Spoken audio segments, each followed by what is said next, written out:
Part 1 रे आपण माने देखिथिले जे गुटे कोनिकल फ्लास्क भितर किछि जिंक दाना नियाइतिला एवं सेतिरे किछि हाइड्रोक्लोरिक एसिड बा हाइड्रोक्लोरिक एसिड रे किछि जिंक दाना मिसा जाइतिला किंबा आमे ता सहित सल्फ्यूरिक एसिड सहित जिंक दाना मिसई आमे जिंक सल्फेट सहित हाइड्रोजन गैस सेतिरे उत्पन्न होइतिला। एटा हो जे 1.3 रे आमे देखिथिले ना नाही। तापरे परवर्ती टॉपिक देखिबा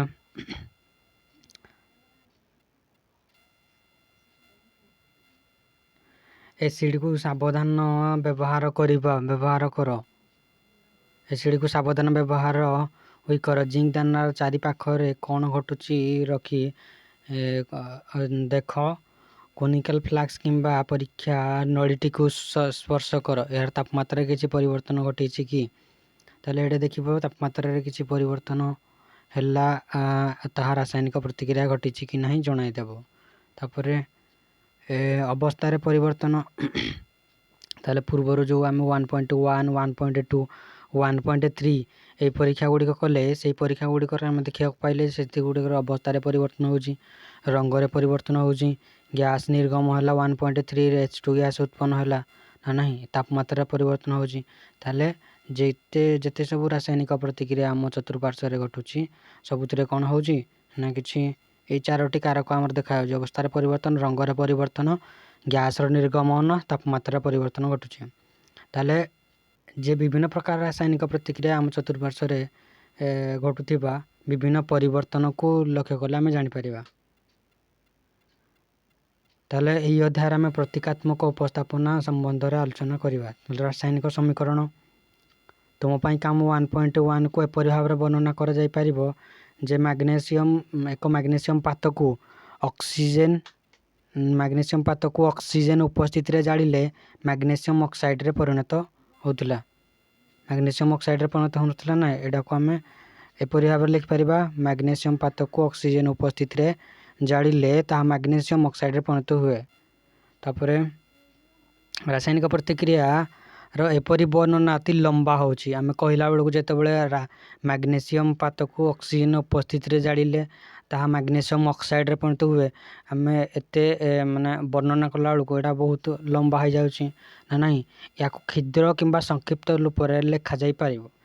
एहा करिवा पई सबठारो सहज उपाय होची रासायनिक प्रतिक्रिया को शब्द रे लिखिबा शब्द समीकरण जदि लिखिबा आमे बहुत छोट आकार रे बा बहुत क्षुद्र आकार रे लिखि परिबा तेणु उपरोक्त बड़ शब्दटी को आमे जदि शब्द समीकरण रे लिखिबा ताको आमे मैग्नीशियम प्लस ऑक्सीजन मैग्नीशियम सहित ऑक्सीजन जेतेबेले रिएक्शन करबा प्रतिक्रिया करियो मैग्नीशियम ऑक्साइड सृष्टि होला एटा हो जे हमर शब्द समीकरण। तापरे ए शब्द समीकरण रे देखो बाम पट रे जो तीर चिन्ह अछि ए तीर चिन्ह रे बाम पटे जे गुडा को अछि ए गुडी को सब प्रतिकारक ओ तीर चिन्ह रो डाहाण पटे जो जे गुडा को अछि से गुडी को उत्पाद को जाय एवं प्रतिकारक रासायनिक प्रतिक्रिया 1.1 रे मैग्नीशियम सह मैग्नीशियम ऑक्सीजन रो रासायनिक परिवर्तन घटिछि ताले एहा होछि प्रतिकारक एवं मैग्नीशियम ऑक्साइड जे नूतन पदार्थ रूपे उत्पन्न हेछि सेठी होछि उत्पाद। ताले हमरे कोन नै दिले प्रतिकारक नै दिले मैग्नीशियम ऑक्सीजन एगुडा होछि प्रतिकारक एगुडा कोन होछि हमर रासायनिक प्रतिक्रिया करी मैग्नीशियम ऑक्साइड सृष्टि हेछि ताले जोडा सृष्टि जेउटी सृष्टि हेछि सेटा को उत्पाद कहबा आ जे गुडा कम मिसी करी मिसिछि से गुडा को कोन कहबा बाम पार्श्व रे जरा अछि से गुडी को प्रतिकारक कहबा। तापरे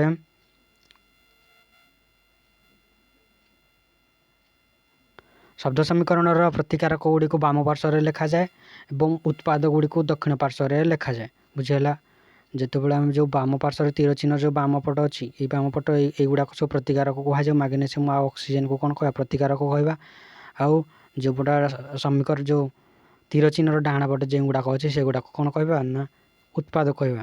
तापरे प्रतिकारक उत्पाद मध्य रे गुटे तीर चिन्ह दिया जाय ଦେଖାହେଇଛି ତୀରଟି ବାମରୁ ଡାହାଣକୁ ଦିଆଯାଏ। ଏହାର ରାସାୟନିକ ପ୍ରତିକ୍ରିୟାର ଦିଗ ନିର୍ଦ୍ଦେଶ କରିଥାଏ। ଏହାର ଅର୍ଥ ଯେ ରାସାୟନିକ ପ୍ରତିକ୍ରିୟାଟି ଦିଗ ନିର୍ଦ୍ଦେଶ କରୁଛି ବା ଆଗକୁ ବଢ଼ୁଛି ବା ପ୍ରତିକାର ଗୁଡ଼ିକ ରାସାୟନିକ ପ୍ରତିକ୍ରିୟା ଘଟି ନୂତନ ପଦାର୍ଥ ସୃଷ୍ଟି ହେଉଛି। ତାପରେ ରାସାୟନିକ ପ୍ରତିକ୍ରିୟାରେ ଏକାଧିକ ପ୍ରତିକାରକ ଥିଲେ କିମ୍ବା ଏକାଧିକ ଉତ୍ପାଦ ଥିଲେ ସେଗୁଡ଼ିକ ଯୁକ୍ତ ଚିହ୍ନ ଦ୍ୱାରା ଚିହ୍ନିତ କରାଯାଏ। ଏଇଟା ଦେଖ 1.3 କୁ 1.1 କୁ ନେଇକିନା ଦେଖ 1.1ରେ ଯେତେବେଳେ ଏକାଧିକ ପ୍ରତିକାରକ ଦୁଇଟା ପ୍ରତିକାରକ ମଝିରେ କ'ଣ ଦିଆହେଇଛି ପ୍ଲସ୍ ଚିହ୍ନ ନା ନାହିଁ। ଏଠି ଗୋଟିଏ ଉତ୍ପାଦ ଥିବାରୁ ଏଠି ପ୍ଲସ୍ ଚିହ୍ନ ନାହିଁ, କିନ୍ତୁ ଯଦି ଅଧିକ ଉତ୍ପାଦ ଥିବ ତାହେଲେ ପ୍ଲସ୍ ଚିହ୍ନ କ'ଣ କରିବା ମିଶାଇବା, ପ୍ଲସ୍ ଚିହ୍ନ ରଖିବା। ଯେତେବେଳେ ଅଧିକ ଉତ୍ପାଦକ ହେବ ତାହେଲେ ଯେତେବେଳେ ଆମେ କ'ଣ ପ୍ରତିକାରକ ଉତ୍ପାଦ ଲେଖିବା ଏକ କିମ୍ବା ଏକାଧିକ ଉତ୍ପାଦ କିମ୍ବା ପ୍ରତିକାରକ ଲେଖିବା ସେମାନଙ୍କ ମଧ୍ୟରେ ଯୁକ୍ତ ଚିହ୍ନ ବ୍ୟବହାର କରାଯାଏ। ଏଇଟା ହେଉଛି ରାସାୟନିକ ଲେଖିବାର ଏହିସବୁ ଗୁଡ଼ାକ ପ୍ରଣାଳୀ। ତାହେଲେ ଏଇ ପ୍ରଣାଳୀ ଗୁଡ଼ିକ ଅବଲମ୍ବନ କରି କ'ଣ ରାସାୟନିକ ସମୀକରଣ ଲେଖାଯାଏ। ତାପରେ ରାସାୟନିକ ସମୀକରଣକୁ ଉପସ୍ଥାପନ କରିବା ପାଇଁ ଅନ୍ୟ କିଛି ସଂକ୍ଷିପ୍ତ ଉପାୟ ଅଛି କି? ହଁ ଅଛି। କ'ଣ ନା ଶବ୍ଦ ବଦଳରେ ଆମେ କ'ଣ ବ୍ୟବହାର କରିବା ନା ପ୍ରତିକାରକ ଓ ଉତ୍ପାଦ ଗୁଡ଼ିକର ଶବ୍ଦ ବଦଳରେ ଆମେ ସଂକେତ ବ୍ୟବହାର କରିପାରିବା। ଏହି ସଂକେତ ଗୁଡ଼ାକ ବ୍ୟବହାର କରିପାରିବା ତେବେ ସମୀକରଣଟି ଅଧିକ ସଂକ୍ଷିପ୍ତ ଓ ତଥ୍ୟପୂର୍ଣ୍ଣ ହୋଇଯିବ। ଯେତେବେଳେ ଆମେ ଶବ୍ଦ ବ୍ୟବହାର ନ କରି ଆମେ କ'ଣ ବ୍ୟବହାର କରିବା ସଂକେତ ବ୍ୟବହାର କରିବା ସେତେବେଳେ ଏଇ ଯେଉଁ ସମୀକରଣଟି ଅଧିକ ଛୋଟ ବା ସଂକ୍ଷିପ୍ତ ହୋଇଯିବ ଏବଂ ଆମକୁ ବହୁତ ତଥ୍ୟ ମାନେ ଭାଲ୍ୟୁ କମ୍ ସମୟରେ ଅଧିକ ତଥ୍ୟ ଦେଉଥିବ। ତେଣୁ ରାସାୟନିକ ପ୍ରତିକ୍ରିୟାକୁ ରାସାୟନିକ ସମୀକରଣ ଦ୍ୱାରା ପ୍ରକାଶ କରାଯାଏ। ତାପରେ ବାୟୁ ଉପସ୍ଥିତିରେ ମାଗ୍ନେସିୟମ୍ ପାତର ପ୍ରଜ୍ୱଳନ ପ୍ରକ୍ରିୟାକୁ ମନେ ପକାଅ। ଏହି ପ୍ରତିକ୍ରିୟାର ଶବ୍ଦ ସମୀକରଣ ଓ ପ୍ରତୀକ ସଂକେତ ଗୁଡ଼ିକୁ ଆମେ ଯଦି ବ୍ୟବହାର କରି ସମୀକରଣଟିକୁ ସଂକେତ ଆକାରରେ ଲେଖିବା ତାପରେ ସମୀକରଣଟି ଆମର ଏମିତି ହେବ ମାଗ୍ନେସିୟମ୍ ପ୍ଲସ୍ ଅକ୍ସିଜେନ୍ ଆମର ଦେବ କ'ଣ ମାଗ୍ନେସିୟମ୍ ଅକ୍ସାଇଡ଼୍ ଦେବ। ତାହେଲେ ତୀର ଚିହ୍ନର ବାମ ପାର୍ଶ୍ୱରେ ପ୍ରତ୍ୟେକ ମୌଳିକର ପରମାଣୁ ସଂଖ୍ୟା ଅଲଗା ଅଲଗା ଗଣନା କର। ତାହେଲେ ଏଇଟା ଦେଖ ଏଇଟା ତୀର ଚିହ୍ନର ବାମ ପାର୍ଶ୍ୱରେ ଆମର ଯେଉଁ ପରମାଣୁ ଗୁଡ଼ିକ ଅଛି ବା ମୌଳିକ ଗୁଡ଼ିକ ଅଛି ମାଗ୍ନେସିୟମ୍ ଗୋଟିଏ ମୌଳିକ, ଅକ୍ସିଜେନ୍ ଗୋଟିଏ ମୌଳିକ। ତାପରେ ଡାହାଣ ପଟେ ଯେଉଁ ଯୌଗିକଟି ଅଛି ମାଗ୍ନେସିୟମ୍ ଅକ୍ସାଇଡ଼୍ ପ୍ରତ୍ୟେକ ମୌଳିକର ପରମାଣୁ ସଂଖ୍ୟା ତୀର ଚିହ୍ନର ଉଭୟ ପାର୍ଶ୍ୱରେ ସମାନ ଅଛି କି? ଯଦି ସମାନ ନାହିଁ ତେବେ ସମୀକରଣଟି ଅସମତୁଲ। ତାହେଲେ ଦେଖ ଏଇଟା ବାମ ପାର୍ଶ୍ୱରେ ମାଗ୍ନେସିୟମ୍ ଆମର ଗୋଟେ ଅଛି, ଡାହାଣ ପାର୍ଶ୍ୱରେ ମାଗ୍ନେସିୟମ୍ ଗୋଟେ, ତାପରେ ତାର ପରମାଣୁ ଗୋଟେ, ତାପରେ ଅକ୍ସିଜେନ୍ ପରମାଣୁ ଦୁଇଟା, ଡାହାଣ ପାର୍ଶ୍ୱରେ ଗୋଟେ। ତାହେଲେ ଅକ୍ସିଜେନ୍ର ପରମାଣୁ ଦୁଇ ପଟେ ସମାନ ନାହିଁ। ତାହେଲେ ଏହି ସମୀକରଣଟିକୁ ଆମେ କ'ଣ କହିବା ଅସମତୁଲ ସମୀକରଣ। ଏହି ସମୀକରଣଟିକୁ କ'ଣ କହିବା ଅସମତୁଲ ସମୀକରଣ। ଏହି ସମୀକରଣଟିକୁ କ'ଣ କହିବା ଅସମତୁଲ ସମୀକରଣ। କାରଣ ଉଭୟ ପାର୍ଶ୍ୱରେ ବସ୍ତୁତ ସମାନ ନାହିଁ, କାରଣ ଉଭୟ ପାର୍ଶ୍ୱରେ ମୌଳିକର ପରମାଣୁ ସଂଖ୍ୟା ସମାନ ନାହିଁ। ଏହା କେବଳ ପ୍ରତିକାରକ ଓ ଉତ୍ପାଦ ଦେଉଥିବାରୁ ସମୀକରଣକୁ ରାସାୟନିକ ପ୍ରତିକ୍ରିୟା ପାଇଁ ସୂଚକୀୟ ସମୀକରଣ ବା ସୂଚକୀୟ ରାସାୟନିକ ସମୀକରଣ ବୋଲି କହିବା। ଏଇଟା ଆମକୁ କ'ଣ ଦର୍ଶାଉଛି କେବଳ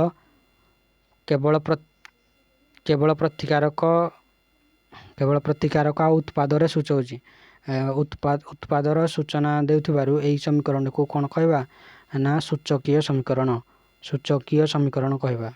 ଯେହେତୁ ଏହି ସମୀକରଣଟି ସମତୁଲ ନୁହେଁ କେବଳ ଆମକୁ ପ୍ରତିକାରକ ଆଉ ଉତ୍ପାଦର ସୂଚନା ଦେଉଛି ତେଣୁ ଏହି ସମୀକରଣକୁ କ'ଣ କହିବା ସୂଚକ ରାସାୟନିକ ସମୀକରଣ ବା ଇଂରାଜୀରେ ଏଟାକୁ ସ୍କେଲିଟାଲ କେମିକାଲ ଇକ୍ୱେସନ୍ ବୋଲି କହିବା।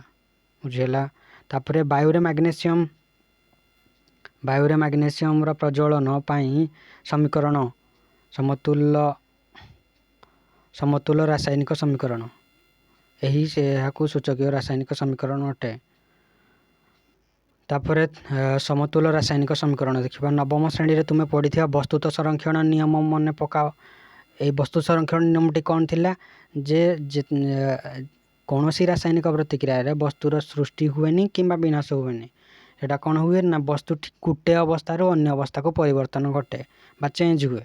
କୌଣସି ରାସାୟନିକ ପ୍ରତିକ୍ରିୟାରେ ଉତ୍ପାଦରେ ଥିବା ମୌଳିକ ଗୁଡ଼ିକର ମୋଟ ବସ୍ତୁତ୍ୱ ପ୍ରତିକାରକରେ ଥିବା ମୌଳିକ ଗୁଡ଼ିକର ମୋଟ ବସ୍ତୁତ୍ୱ ନିଶ୍ଚୟ ସମାନ।